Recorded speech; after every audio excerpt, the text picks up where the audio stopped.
TW Wrestling Talk here. Part 2 of this New Year's edition of TW Wrestling Talk.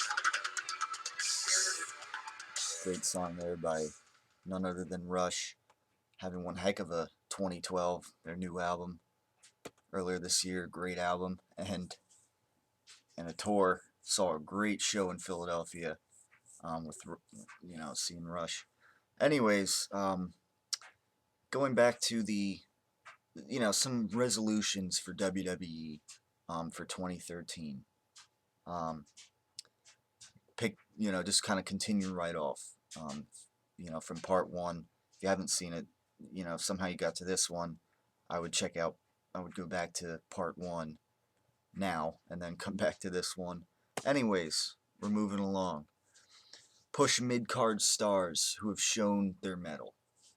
Sure, I mean, this is guys like Antonio Cesaro, Wade Barrett.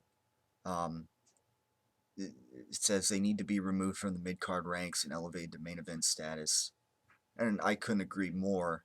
In time, I mean, the Cesaro, yes, I still want to see a little more from him, but definitely, in the second half of 2013, certainly. But I still want to see more from Cesaro. Wade Barrett, Miz, definitely guys that need to get pushed more to the main event level. In time, I'm hoping they will. Miz right now, I think they're kind of just waiting. They could be doing a better job with him. They could be putting him in some better matches, but I'm hoping in time his face turn will, come to fruition and elevate him back up, to the main event level, where I think, where I'd like to see him. So that's pretty straightforward.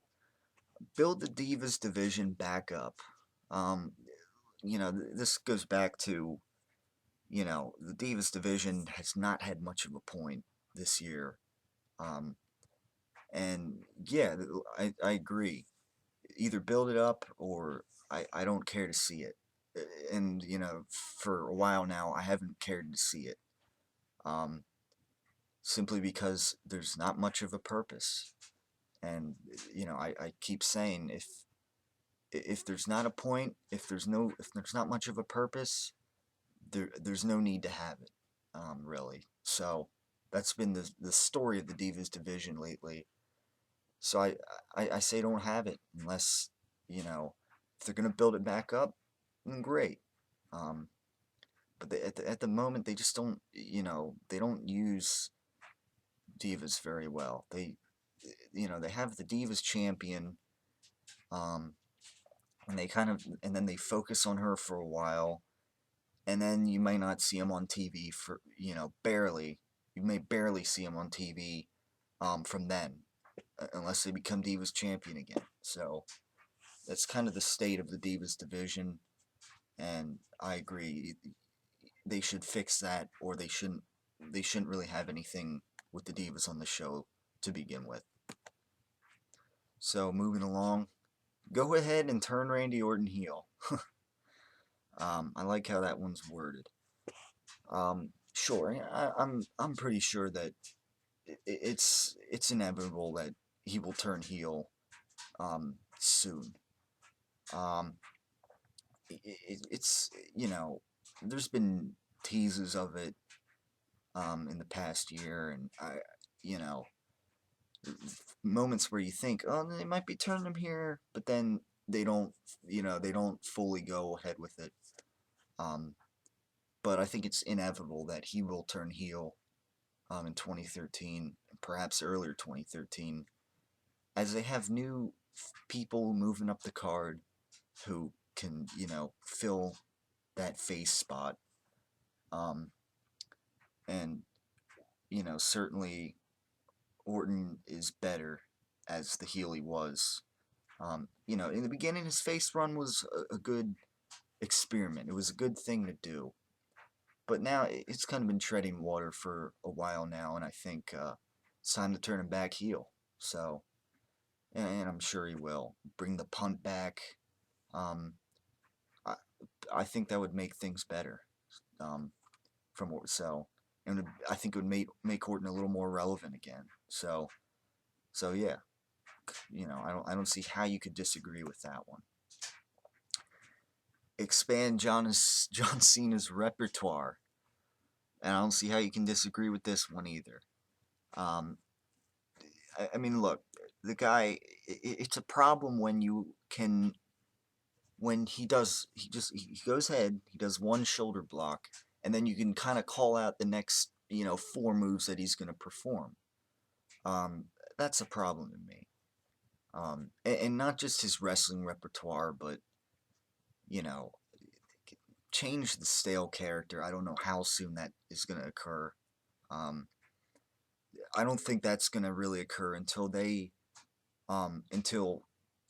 people, until someone else's T-shirts are selling as much as Cena's, and you know, it comes down to that, unfortunately. Um, but you know, the least they could do is cut all the crap with you know the five moves of doom and the chain of moves. It just really makes your product look bad. Makes matches often look bad. Um, and the only good thing that comes out of it sometimes is when a guy like CM Punk, reverses a five knuckle shuffle or something, then says, "Oh no, five moves of doom." That's like the only good thing about it. But still, it looks silly. It looks silly when the guy who's billed as the face of the company um, does something that looks so choreographed and just that's not the point. Um, that's not it's stuff like that. But every now and then Cena pulls out some interesting moves like that Hurricanrana on Dolph Ziggler at TLC. But other than that, he comes off as pretty limited. His mannerisms in the ring, it just and some of that is linked up with his stale character. Um, but that hopefully in time will change. Whether it comes with a heel turn or not, it doesn't exactly have to be a heel turn that we need to see from John. Just a different character, um, a more legitimate looking one. In early 2011, before I'd say almost 2 years ago from this date, Cena's character was not too bad. There was less taunting, a little more, meaning business, not about T-shirts and armbands as much. Um, but that was for quite a short time, unfortunately. But I remember specifically Cena, you know, looking actually sounding a little better, more legitimate of a character. Um, so overall, not just expand John Cena's repertoire. I think you could just all in general just say improve John Cena, the WWE superstar in general. I think that's the simplest way to put it, because um, we all know what John Cena lacks these days. So I would definitely say that. And then the last one it has is better booking overall. Of course, notable kind of complaints here. Um, three straight Del Rio versus Sheamus matches. I'm, you know, you had me on record on TW Wrestling Talk. I complained about that too. And there's just other things. Sometimes just throwing matches together, I think, is a problem too. Book it, plan things out better. When you plan things out better, um, and have backup plans, but if you plan things out better, you're gonna have um, better build-ups to what then become better matches. Um, and Antonio Cesaro versus the Great Khali for the United States Championship. just seems thrown together. So it seems like WWE is more intent on throwing matches together and just saying, okay, we're gonna put this guy. Why not kind of have people, someone, in an interview. I want this championship. I want my shot. They don't really do much of that anymore. They kind of just throw someone out there against the United States champion or whoever. I think they should do more of building things up like that. Make kind of having things be have more of a purpose from the get go too. So definitely that, and less jobbing, less jobbers and people like Zack Ryder who they just throw in at times when they want. Um, so yeah, I would definitely say that. Um, and personally, that kind of concludes this list here that I've been kind of talking about on Bleacher Report. Um, but one that wasn't really on here to me, but it kind of contrasts that one with pay-per-views. Um, cut down on the number of pay-per-views. Um, I'd say cut down on the con the all the amount of shows in general.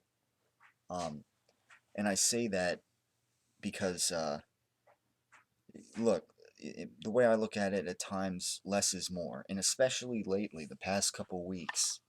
Um, last week we had we had Raw, we had SmackDown, but we had there's main event, tribute to the troops, um, the NXT. If you're into that, I mean, it's just there's too much at times to the way I look at it. Um, you know, I don't. I, I watch Raw, um, and I try to watch SmackDown. The way the timing works out for me, I usually have to, check it out on YouTube. The following day, whenever it's posted. But I don't want to go out. I don't want it to be a chore, to follow WWE. And the problem with having all these shows is that it seems to just be more. It seems that WWE is more filler, and I think Raw and SmackDown both take a hit, because of this, and that also brings up the subject of, do they cut down on the 3 hour Raws, reduce them back to 2 hours? You know, maybe, but I think just the main event, you know, they can cut back on that. Certainly, they could scrap that for all I care. Put a big mat. If you're gonna do instead put it on Raw or SmackDown and make those shows a bigger deal. I mean, that's the way I look at it. They're trying to spread things out more on one show, but it just makes each show, I think, kind of take a bit more of a hit. So I think WWE should do that. They should cut back on all these shows. They can have NXT there. That's fine. That's newer guys. That's kind of separate, I think. But main event and you know superstars, whatever else they have sometimes, it's too much, and it makes the other shows take a hit. And I don't want that. Again, that goes back to less is more at times in a situation like this, and it, you know that they can this way they can do less things that will not have a purpose. That's what I think WWE needs to focus on. Um, if there's not a point to it, don't do it. That's the way I look at it. Um, so that'll wrap things up for the New Year's resolutions, um, part for WWE in 2013. Looking forward.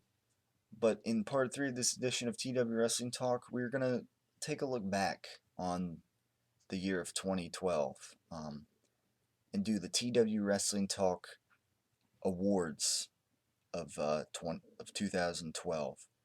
Um, kind of like the Slammy Awards, but I think a little. I think this will be a little more legitimate um, than the Slammy Awards um, that we saw on Raw the week before. So check out check out that final part of this edition of TW Wrestling Talk as we look back on 2012.